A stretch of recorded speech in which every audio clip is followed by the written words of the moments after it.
ये presentation amazing facts के मित्रों के द्वारा लाया जा रहा है।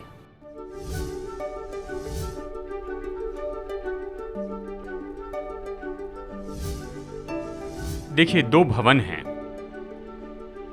एक स्वर्ग में है तो एक पृथ्वी पर। अभी भी पृथ्वी पर भवन है और आप और मैं याजक हैं। हम उस भवन के जीवित पत्थर हैं और इसलिए यह महत्वपूर्ण विषय है। दोस्तों, आपका फिर से स्वागत है एक और प्रेजेंटेशन में, the landmark of prophecy series. हम आभारी हैं कि आप यहाँ पर आए हैं। आपके विश्वास योग्यता के लिए आपको धन्यवाद देता हूँ। जानते हैं, हमने सीरीज का नाम रखा है लैंडमार्क्स ऑफ प्रोफेसी और दुनिया का विख्यात लैंडमार्क ताजमहल है।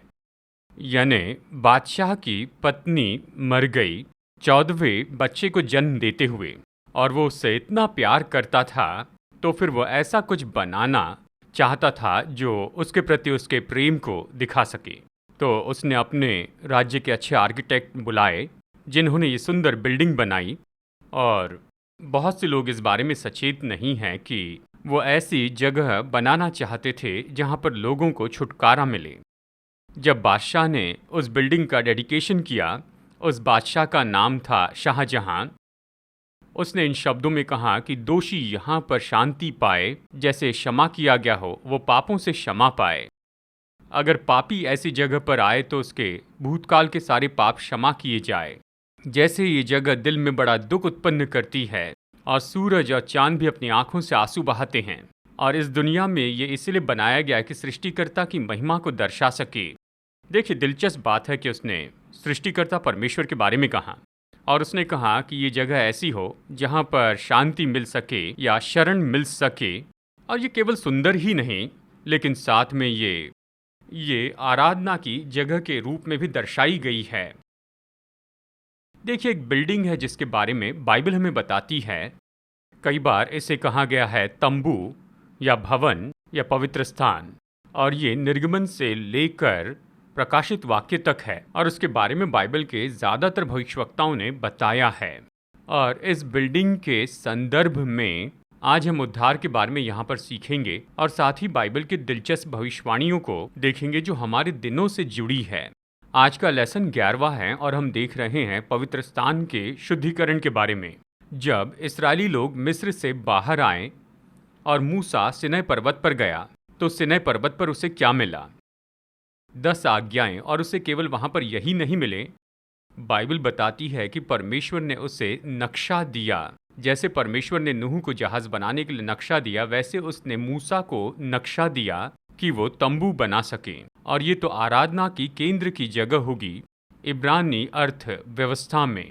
और ये बिल्डिंग खास करके इसलिए बनाई गई थी कि उन्हें सिखा सके कि परमेश्वर लोगों को कैसे आकार देते हैं। यहाँ उसकी एक तस्वीर है। जैसे पहले वो जंगल से जा रहे थे तो उन्हें एक छोटा तंबू चाहिए था ताकि वो आगे बढ़ सके, अगले स्थान पर जाए, वहाँ फिर लगाएं और फिर वहाँ से निकाले, अगली जगह जाए। और सारे लेवी नियुक्त किए गए थे कि अपने कंधों पर जगह जगह ले जाए। 40 साल तक वो ऐसा करते रहें। प्रतिज्ञा के देश में पहुंचने पर एक मजबूत इमारत बनाई। लेकिन यहाँ ऐसा कुछ हुआ जो हमें उद्धार की योजना के बारे में बताता है। एक ही द्वार था। यीशु ने हमें उद्धार के लिए कितने द्वार बताए हैं? एक ही, वही मार्ग, सत्य और जीवन है। उसने कहा, मैं ही द्वार हूँ। वो परमेश्वर का मेमना है। लोग उस फाटक से अपने मेमने को लाते थे। जैसे वो पवित्र स्थान में प्रवेश करते तो वहाँ पर सबसे पहले बलिदान चढ़ाते थे। अगर वहाँ पर भीतर जाते तो 2 तरह के फर्नीचर देख पाते। द्वार से प्रवेश करने के बाद पहली चीज थी वो थी वेदी। यहीं पर बलिदान किए जाते थे और होम बलि चढ़ाकर परमेश्वर को सौंपते थे। ये क्रूस को दर्शाता है। फिर अगली चीज वहाँ पर देखते वो है हौदी, यानी वहाँ पर पानी होता था जहाँ वो खुद को पहले धोते थे इसके पहले कि पवित्र स्थान में प्रवेश करें। तो मिस्र से बाहर निकलने के पहले वो तो वहाँ पर गुलाम थे। उन्होंने मेमना बलिदान किया और फिर लाल समुंदर में से होकर गए। वो पानी तो बपतिस्मे को दर्शाता है। 1 कुरिन्थियों 10 में पौलुस कहता है उन्होंने समुंदर में बपतिस्मा लिया। लाल समुंदर में नीचे जाकर ऐसे ऊपर आए। पौलुस कहता है ये बपतिस्मा जैसे था। बाइबल हमें बताती है यीशु मेमने हैं, यीशु चट्टान है, यीशु जीवन का जल है। आप तंबू में जो भी देखते हैं वो हमें यीशु के बारे में बताता है। और फिर आगे पवित्र स्थान होता था जो कि पहला कमरा था उस तंबू का, और वहाँ पर सबसे पहले आप देख सकते हैं कि वहाँ रोटी की मेज़ है। यीशु ने कहा जीवन की रोटी मैं हूँ, ठीक है। और फिर दूसरी चीज़ तो वो दीवट है जिसके ऊपर 7 दीपक थे। यीशु ने कहा मैं ही जगत की ज्योति हूँ। और फिर तीसरी चीज़ वहाँ पर आप देखते हैं वो है ये धूप की वेदी। वहाँ पर वो धूप जलाते थे और उसकी खुशबू पर्दे के उस पार जाती थी, महापवित्र स्थान यानी परम पवित्र स्थान में जाती थी। ये बताती है कि यीशु की प्रार्थनाएं मध्यस्थी के बारे में, हम उसके नाम में प्रार्थना करते हैं। तो आगे बढ़ने के पहले हमने पवित्र स्थान में 3 चीज़ें देखी। यही 3 ऐसे गुप्त हथियार हैं जिससे आप विश्वासी के रूप में सफल हो सकते हैं। समझ रहे हैं? रोटी, ज्योति और धूप की वेदी, यानी बाइबल पढ़ना जीवन की रोटी। मनुष्य केवल रोटी से नहीं वचन से जीवित रहता है। परमेश्वर ने कहा तुम्हारी ज्योति चमके यानी गवाह हो, और प्रार्थना करनी है यानी धूप की वेदी। ये 3 चीज़ें तो कुंजी हैं कि परमेश्वर से करीबी संबंध रखें। और फिर उस पर्दे से आप उस पार जाते हैं महापवित्र स्थान में, और वहाँ पर केवल एक ही चीज़ होती है। वो क्या थी? ये तो वाचा का संदूक था जो कि सोने का था।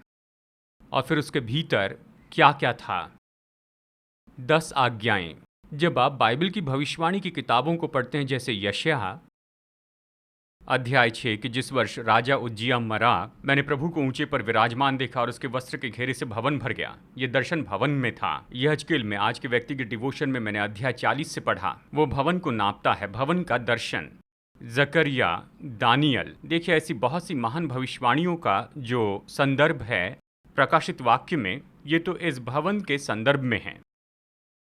ऐसे रहस्यमय पाठ हम सीख सकते हैं परमेश्वर के बारे में और वो कैसे उद्धार देते हैं, और इसके बारे में बहुत सी भविष्यवाणी भी। तो यीशु मसीह की सेवकाई में कौन सी महत्वपूर्ण बातें हुई, तो आइए इस पाठ की शुरुआत में हम चलते हैं। यानी यीशु मसीह के जीवन काल में यहूदी आराधना का जो केंद्र था वो तो ये भवन था। यीशु के समय जो भवन था उसे फिर से बनाया गया था। सुलेमान के भवन को नबूकदनेस्सर ने नाश किया। लगभग 400 साल तक वो रहा, फिर नबूकदनेस्सर ने नाश किया। और फिर 70 साल के बाद वे लौट कर आए और एजरा, नेहम्याह के समय में उन्होंने उसे फिर से बनाया, लेकिन पहले जैसी महिमा नहीं थी। और फिर उसके बाद रोमी यहूदी राजा आया जिसका नाम था हेरोदेस। उसे ऐसे बिल्डिंग बनाना बहुत पसंद थी, बहुत अच्छे से बनाई। उसने बनाया मसाडा, उसने बनाया सिसिरिया, और हर जगह पर वो कठोर भी था और बेतलहम के बच्चों को उसने मार दिया था। यहूदियों को वो दिखाना चाहता था कि वो एक अच्छा राजा होगा, इसलिए उसने उनके भवन को बनाया, और ये सुंदर जगह थी। यीशु के समय वहीं आराधना करते थे। जब यीशु भवन में उपदेश देने के लिए आए, लोग बलिदान चढ़ाने वहां आते थे, लेकिन धार्मिक अगुवों ने उसे बाजार बना दिया था, जहां मेमने बेचते थे, कबूतर बेचते थे, बलिदान की चीज़ें बेचते थे। भवन का आंगन जो कि प्रार्थना और आराधना की जगह होनी चाहिए थी, वो तो पशुओं का मार्केट बन गया, और मानो वो बोली लगाने वाली मंडी बन गया। हर कोई बलिदान के पशु पर मोल लगाता और वहाँ से बहुत बदबू आती थी। एक दिन यीशु वहाँ पर आए और कहा मेरे पिता का घर सभी देशों के लिए प्रार्थना का घर कहलाएगा। वो पुराने नियम से कह रहे थे, और कहा तुमने इसे चोरों की गुफा बना दी है। मानो उसकी आंखों से आग निकली। उसने पैसों की लेन देन करने वालों के टेबल पलटा दिया। आपको याद है? उसने कोड़ा बना लिया। कहीं नहीं लिखा है कि उसने लोगों को मारा, लेकिन बस हाथ में थामे रहा। और फिर यूहन्ना 2:16 में ये कहता है इन्हें यहाँ से ले जाओ, मेरे पिता के घर को व्यापार का घर मत बनाओ। ध्यान दे, यीशु ने कहा मेरे पिता का घर। मसीह यीशु की सेवकाई के अंत में जब धार्मिक लोगों ने उसके उपदेश का इनकार किया, उसने कहा देखो तुम्हारा घर उजाड़ पड़ा हुआ है। ये दिलचस्प बात है, ये बदल गया था। अब पहला सवाल, 2300 दिन और 70 हफ्ते के समय की भविष्यवाणी की शुरुआत किस जगह पर हुई? अब अपनी बाइबल लीजिए और मेरे साथ देखिए दानियल 9:23 में।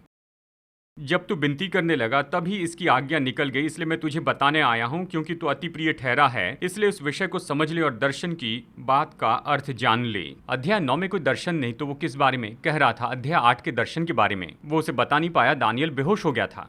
ठीक है, 70 हफ्ते। चलिए वचन 24 में पढ़ते हैं, दानियल 9:24। तेरे लोगों के लिए 70 सप्ताह ठहराए गए हैं। दानियल के लोग कौन थे?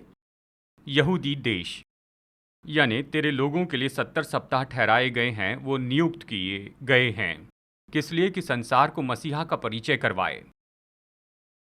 और तेरे पवित्र नगर के लिए इनके अंत तक अपराध का होना बंद हो और पापों का अंत और अधर्म का प्रायश्चित किया जाए और युग युग की धार्मिकता प्रकट हो।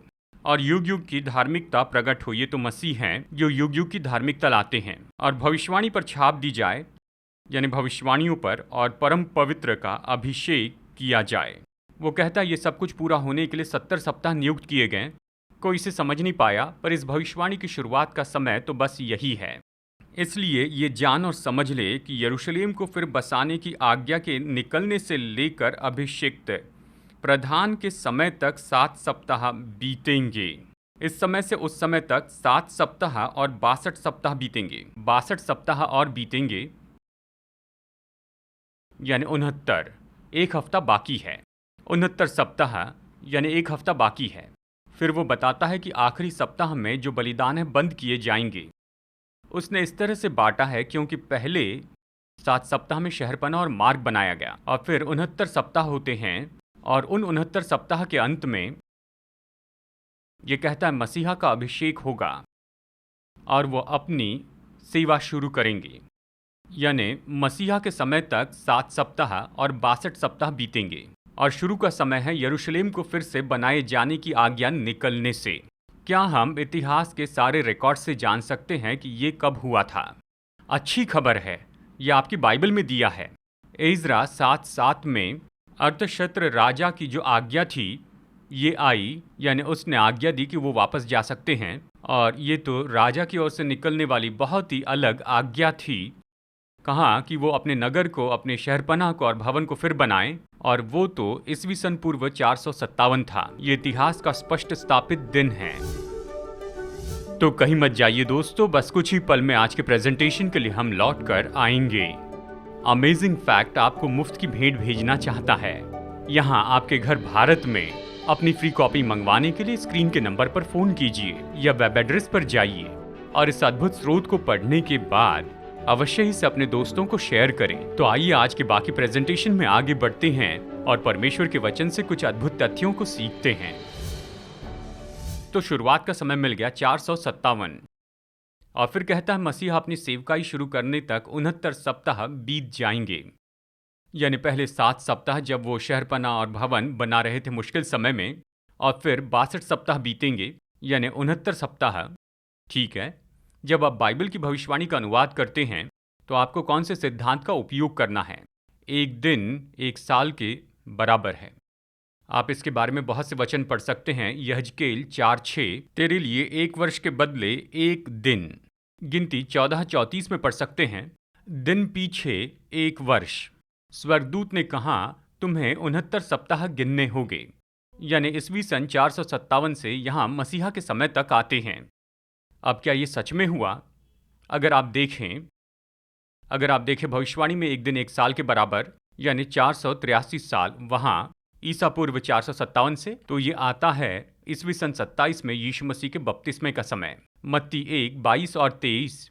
ये सब इसलिए हुआ कि जो वचन प्रभु ने भविष्यवक्ता के द्वारा कहा था, उनके द्वारा कहा था, वो पूरा हो, यानी वो वचन पूरा हो जाए। देखो, एक कुंवारी गर्भवती होगी और एक पुत्र जनेगी, और उसका नाम इम्मानुएल रखा जाएगा, जिसका अर्थ है परमेश्वर हमारे साथ। दानियल 9:24 में स्पष्ट रूप में कहता है कि इसका उद्देश्य है कि परम पवित्र का अभिषेक किया जाए। जब यीशु ने बपतिस्मा लिया तो क्या पवित्र आत्मा का अभिषेक उन पर आया? क्या पवित्र आत्मा कबूतर के रूप में आया? यीशु की सेवकाई की शुरुआत कहाँ से हुई? बपतिस्मे से। देखिए, नए नियम में स्पष्ट रूप में ऐसे बताए गए कुछ तारीख हैं। लूका अध्याय 3 में से देखते हैं अपनी बाइबल में। इसका कारण यह है कि बहुत सी तारीख बताई जाती, और उस समय बहुत से जो अगुवे थे उनके नाम बताए गए हैं। ऐतिहासिक रूप में इनके बारे में देखने से कोई संदेह नहीं रहेगा। कुछ तारीखों का पता लगाना मुश्किल होता है। चलिए डॉक्टर लूका ने क्या किया देखते हैं। लूका 3:1, तिबिरियुस कैसर के राज्य के 15वें वर्ष में। इसे ढूंढना मुश्किल बात नहीं। जब पिंतियुस पिलातुस यहूदिया का हाकिम था, यह भी साफ समय दिया गया, और गलील में हेरोदेस, इतुरैया और थ्रकोनीतिस में उसका भाई फिलिपुस, और अबिलेने में लिसानियास चौथाई के राज्य थे। और जब हन्ना और कैफा महायाजक थे, उस समय परमेश्वर का वचन जंगल में जकरिया के पुत्र यूहन्ना के पास पहुंचा। अगर आप इन सभी अगुवों को देखें तो इस समय के बारे में पता लगा सकते हैं। अगर आप इन सभी बातों को जोड़ दें तो 3 ही बातें होगी, क्योंकि यहाँ 5 अगुवों का नाम है। इतिहास में बस एक ही दिन था जब ये उस समय एक साथ थे, ईस्वी सन 27। ये तो बहुत ही स्थापित ऐसी तारीख है। इस साल यीशु का बपतिस्मा हुआ था, और ये तो ईस्वी सन पूर्व 457 के बाद में बिल्कुल सही समय काल था। मरकुस 1:15, जब यीशु ने प्रचार शुरू किया तो उसने क्या कहा? समय पूरा हुआ। उसके बपतिस्मे के बाद यीशु ने कहा समय पूरा हुआ। किस समय के बारे में कह रहे थे? वो दानियल की भविष्यवाणी से लेकर समय के बारे में कह रहे थे। उसका अभिषेक हुआ, वो प्रचार करने लगे, सब इसी का इंतजार कर रहे थे। हर यहूदी ने दानियल 9 की भविष्यवाणी पढ़ी थी और मसीहा का इंतजार कर रहे थे। इसका ये भी अर्थ है, यानी उन दिनों में जैसे बाइबल का अध्ययन करना था वैसे करते तो मसीहा के जन्म का समय जानते, क्योंकि महायाजक को 30 साल से ज्यादा उम्र का होना था। 30 साल से कम उम्र का महायाजक नहीं था। यूसुफ 30 साल में राज्य करने लगा, दाऊद 30 साल में राज्य किया, याजक 30 साल के होते थे। वो अनुमान लगा सकते थे मसीहा सेवा शुरू करेंगे 30वें जन्मदिन पर, यानी यीशु का तब बपतिस्मा हुआ। क्या आप जानते हैं? ये कहता है जब यीशु 30 वर्ष के हुए। लूका में कहता है अभिषेक के समय से 30 साल पीछे गिनने थे और उसके जन्म का समय उन्हें मिल जाता। तो हमने यहाँ कुछ चार्ट्स बनाए हैं जिससे आपको समझने में थोड़ा आसानी हो सके। हम जानते हैं ईस्वी सन पूर्व 557 से यानी 69 सप्ताह बीते, यानी हम 483 साल आगे बढ़े उसके बपतिस्मे के समय यानी ईस्वी सन 27 में। तो इस भविष्यवाणी में आगे क्या होने वाला था, आप इसका जवाब पढ़ सकते हैं। यह दानियल अध्याय 9 वचन 26 और 27। उन 62 सप्ताहों के बीतने पर अभिषिक्त पुरुष काटा जाएगा। ये कहता है ये उसके खुद के लिए नहीं होगा, यानी उसके बाद मसीहा काटा जाएगा। ये तो ऐसी बात है, बहुत से धार्मिक अगुवे इसे नहीं समझ पाए और इसलिए उन्हें बहुत मुश्किल हुई, क्योंकि वो तो चाहते थे कि मसीहा आए और वो अपना बल दिखाए और दाऊद और शिमशोन के जैसे रोमी साम्राज्य को हटाकर उन्हें साम्राज्य दिलाए। मसीहा मेमने के जैसे मरने के लिए क्यों आएगा? उनकी आशा और सपने जो थे ये उससे मिल नहीं रहा था। और फिर आगे कहता है और वो प्रधान 1 सप्ताह के लिए बहुतों के संग दृढ़ वाचा बांधेगा, परंतु आधे ही सप्ताह के बीतने पर वो मेल बलि और अन्न बलि को बंद करेगा।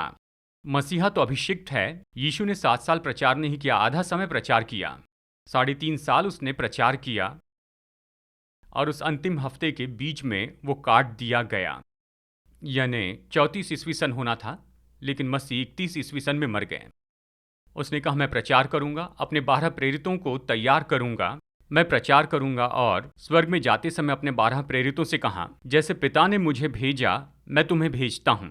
लेकिन समझ लीजिए, यीशु ने ये नहीं कहा कि पहले दुनिया में जाओ, लेकिन सच में उसने कहा कहीं मत जाना, यरूशलेम में रुके रहना जब तक पवित्र आत्मा न पाओ। और जब तुम पवित्र आत्मा पाओगे तो मेरे गवाह होंगे, पहले यरूशलेम में और फिर यहूदिया में, प्रेरितों के काम 1 में, और फिर सामरिया और पृथ्वी के छोर तक। जब मसीह ने उन्हें प्रचार करने के लिए भेजा तो कहा अन्य जातियों के प्रांत में नहीं जाना, परंतु इस्राएल की खोई हुई भेड़ों के पास में जाना। वो तो सबसे पहले अपने ही लोगों के लिए वाचा पूरी करना चाहते थे, और इसलिए प्रभु ने खास करके अब्राहम के लिए अपनी प्रतिज्ञा पूरी की, मैं तेरे लोगों के लिए अपनी वाचा पूरे 7 साल पूरी करूंगा। 3.5 साल तक मसीहा के द्वारा, फिर वो काटा जाएगा, और फिर 3.5 साल तक जो उसके द्वारा सुनते थे यानी प्रेरितों के द्वारा। तो यहाँ पर चार्ट के निचले भाग में देखिए, पहले 69 सप्ताह हैं, मसीह का बपतिस्मा हुआ, 3.5 साल तक उसने खुद प्रचार किया, और फिर 3.5 साल प्रेरितों के द्वारा प्रचार किया, और उसके अंत में 34 ईस्वी सन में कुछ हुआ। चलिए बाइबल में देखते हैं। प्रेरितों के काम अध्याय 7 में देखते हैं। प्रेरितों के काम अध्याय 7 में स्टिफनुस मसीह चर्च का पहला शहीद होता है, यानी जिन्होंने यीशु को मारना चाहा उन्हीं लोगों ने उस पर झूठे आरोप लगाए।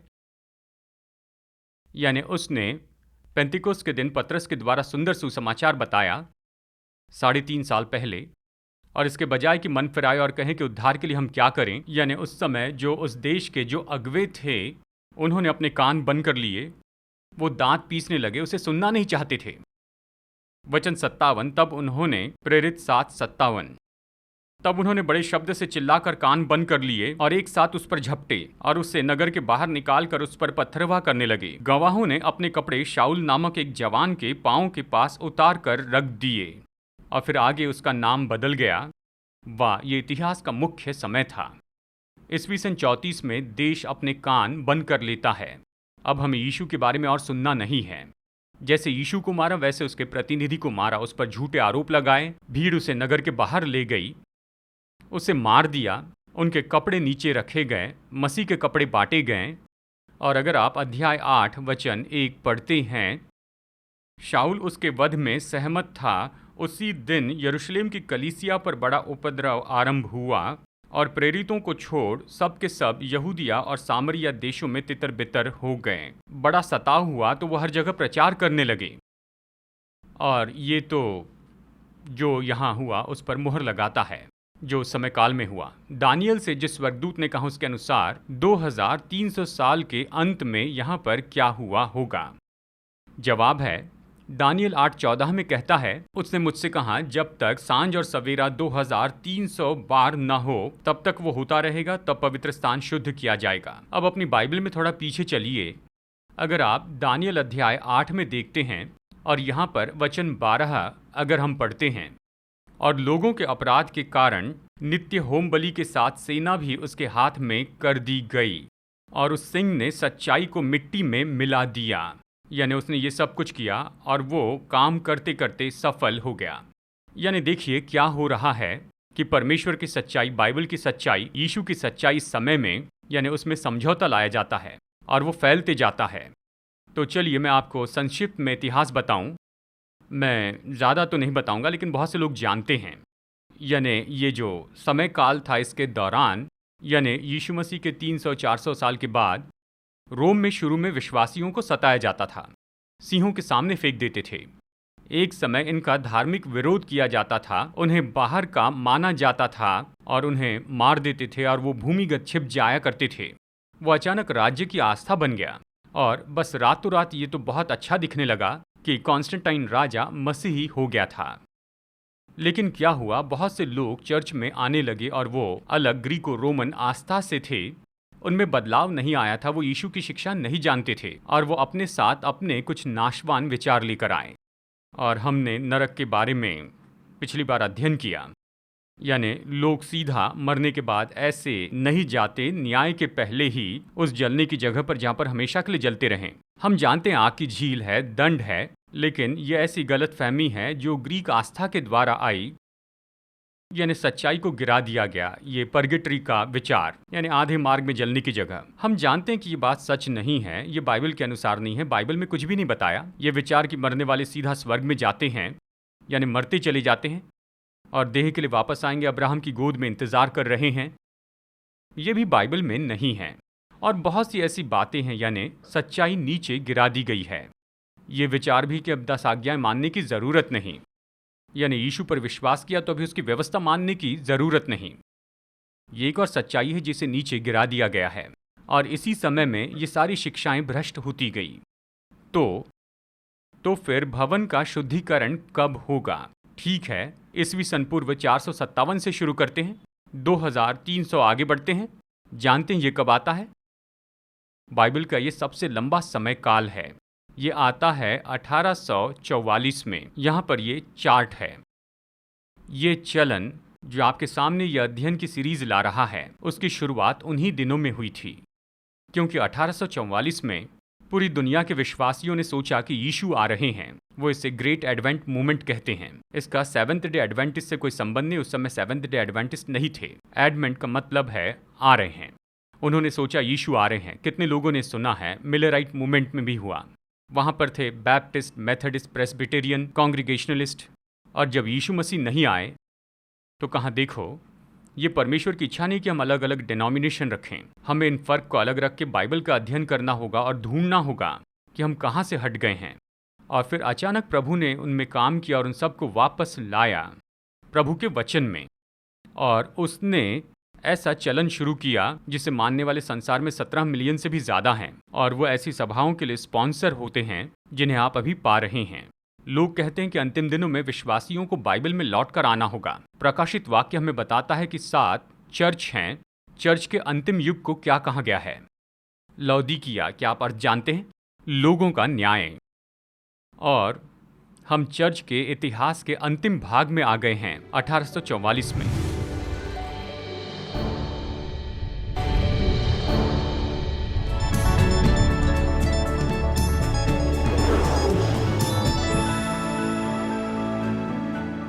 हेलो दोस्तों, हम यहाँ फिलीपींस में हैं।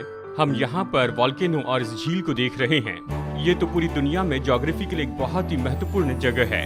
एक बात है कि एक समय ये तो पूरी दुनिया में सबसे बड़ा वॉल्केनो होता था, और फिर ये एक और झील है जहाँ पर एक और वॉल्केनो है, जिसमें एक और छोटी झील है, और उसमें एक छोटा सा टापू भी है।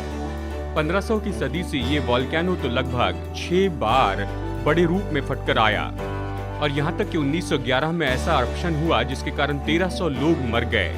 जो इसके धुएं और राख के कारण इतने लोग मर गए। और इस झील के कारण सुनामी भी आई है, और इस झील के आसपास के सारे गांवों को उसने नाश कर दिया। सच में देखा जाए तो ये पूरे फिलीपींस में ऐसा क्षेत्र है जिस पर सबसे ज्यादा गौर किया जाता है। इस वॉल्केनो को हमेशा देखा जाता है, और उन्होंने ये पाया कि सन 2006 में इस तरह से दिखाई दिया कि पानी का तापमान बढ़ती जा रहा है और साइस्मिक एक्टिविटी बढ़ गई है।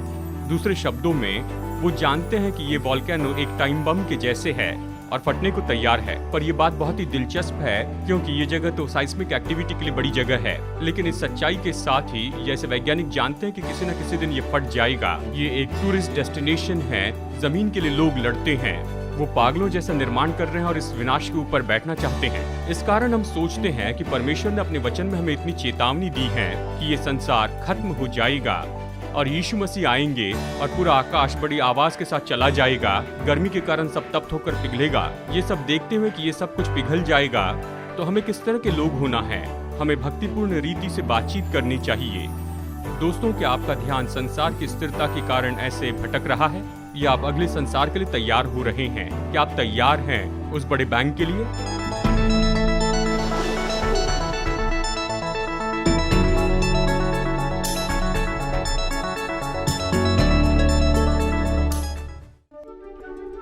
पचास साल से भी ज्यादा समय से अमेजिंग फैक्ट्स बाइबल की सच्चाई को पूरे संसार में बता रहे हैं। यीशु की आज्ञा है कि हम प्रचार करें, हर देश में, हर जाति में, हर भाषा में प्रचार करें। आपकी प्रार्थना और सहायता के लिए धन्यवाद।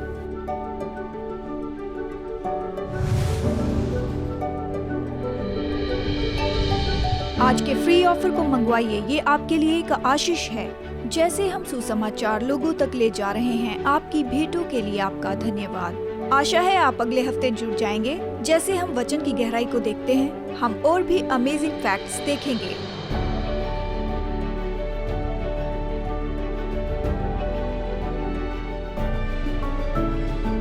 ये प्रेजेंटेशन अमेजिंग फैक्ट्स के मित्रों के द्वारा लाया गया।